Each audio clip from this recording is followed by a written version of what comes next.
السلام علیکم دوستو، میں ہوں محمد عثمان اور آپ دیکھ رہے ہیں عثمان ٹی وی۔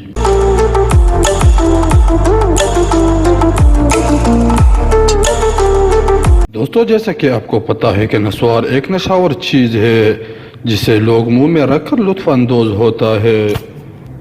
دوستو، نسوار کھانے والا ایک چٹکی کے برابر اپنے منہ میں رکھتا ہے اور اس سے لطف اندوز ہوتا ہے۔ دوستو، نسوار تمباکو کے پتوں کو باریک پیس کر اور پھر اس میں حسب منشا چونا ملا کر تیار کی جاتی ہے۔ دوستو، نسوار خور اسے ایک ڈبی میں یا پڑیا میں ڈال کر جیب میں رکھتا ہے اور حسب خواہش منہ میں ڈالتا رہتا ہے۔ دوستو، عام طور پر پٹھان اس کا سب سے زیادہ استعمال کرتے ہیں، جبکہ پاکستان کے دیگر صوبوں میں بھی اس کا کافی استعمال ہے۔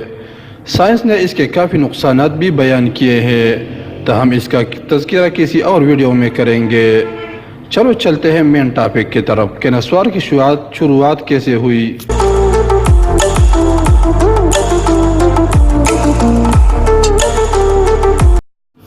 اکثر دوست یہ سمجھتے ہوں گے کہ نسوار پشتونوں کی ثقافت ہے اور اس کو پختون قوم نے ایجاد کیا ہے، لیکن یہ غلط فہمی ہے۔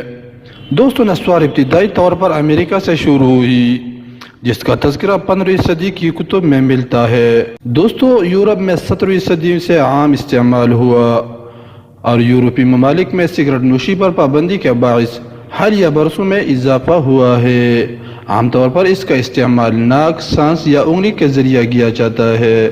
دوستو، یونائٹڈ اسٹیٹ اور کینیڈا میں ہونٹ کے نیچے رکھ کر استعمال کرنے سے ہوئی۔ ہاٹی کے مقامی لوگوں کی جانب سے 1493 میں کولمبوس کی جانب سے امریکہ دریافت کے سفر کے دوران ریمن فین نامی راہب نے اسے ایجاد کیا۔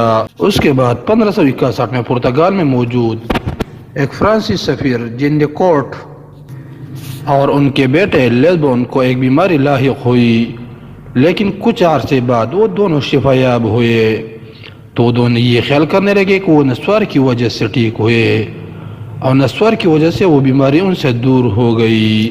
لہٰذا اس کے بعد یہ نشہ طبقہ اشرافیہ میں کافی مقبول ہوا۔ وہاں سے 17ویں صدی میں یہ نشہ یورپ پہنچا اور وہاں پر اسے کافی شہرت حاصل ہوئی۔ دوستو، 17ویں صدی عیسوی میں اس نشے کے خلاف باقاعدہ تحریک شروع ہوئی، یہاں تک کہ پوپ اربن کی جانب سے اس کی خریداری پر دھمکیاں بھی دی گئی، لیکن اس کا استعمال کم نہ ہوا۔ روس تک یہ نشہ 1643 عیسوی میں پہنچا۔ اس وقت سے نسوار لوگ منہ میں رکھنے اور ناک کے ذریعے سانس لیتے ہوئے استعمال کرتے تھے، پھر ناک کے ذریعے استعمال پر پابندی لگائی گئی۔ پھر 1638 میں چین بھر میں یہ مصنوعات پھیل چکی تھی اور ایک اچھی خاصی آبادی نسوار استعمال کرتی تھی۔ 18ویں صدی عیسوی تک اس نشے نے اشرافیہ میں بہت مقبولیت حاصل کی تھی، جس کا اندازہ آپ اس بات سے لگا سکتے ہیں کہ اپنے وقت کے مشہور ترین افراد جیسے نیپولین بوناپارٹ، کنگ چارج اور پوپ بینکٹ سمیت ملکہ شارلٹ وغیرہ استعمال کرتے تھے۔ دوستو، 18ویں صدی عیسوی میں انگلش ڈاکٹر جان ہل نے نسوار کے کثرتی استعمال پر کینسر کا خدشہ ظاہر کیا۔ دوستو، امریکہ میں نسوار پر پہلا وفاقی ٹیکس 1974 میں اس لیے لگایا گیا کیونکہ اسے عیش و عشرت کی نشانی سمجھی جاتی تھی۔ جیسا کہ آج کل بڑے بڑے ریسٹورنٹ میں شراب کو عیش و عشرت کا سامان سمجھا جاتا ہے، ویسا ہی نسوار کو اشرافیہ میں عیش و عشرت کا نشہ سمجھا جاتا تھا۔ یہاں تک کہ مشہور پرتگالی میگزین جینٹلومن میں نسوار کی اقسام اور اس کے استعمال کے مشورے شائع ہوئے، اور افریقہ کے کچھ علاقوں میں یہ نشہ یورپی ممالک کے کچھ افراد کی وجہ سے پھیل گیا اور دیہاتیوں نے ناک کے ذریعے استعمال کرنا شروع کیا۔ دوستو، اس وقت تک شاید ہی پاک و ہند میں کوئی نسوار کے نام اور نشے سے واقف ہوگا۔ ہندوستان میں غیر ملکی کمپنیوں کی آمد کے ساتھ ساتھ یہ مصنوعات بھی متعارف ہوئی اور اس کا استعمال پاک و ہند میں پھیل گیا۔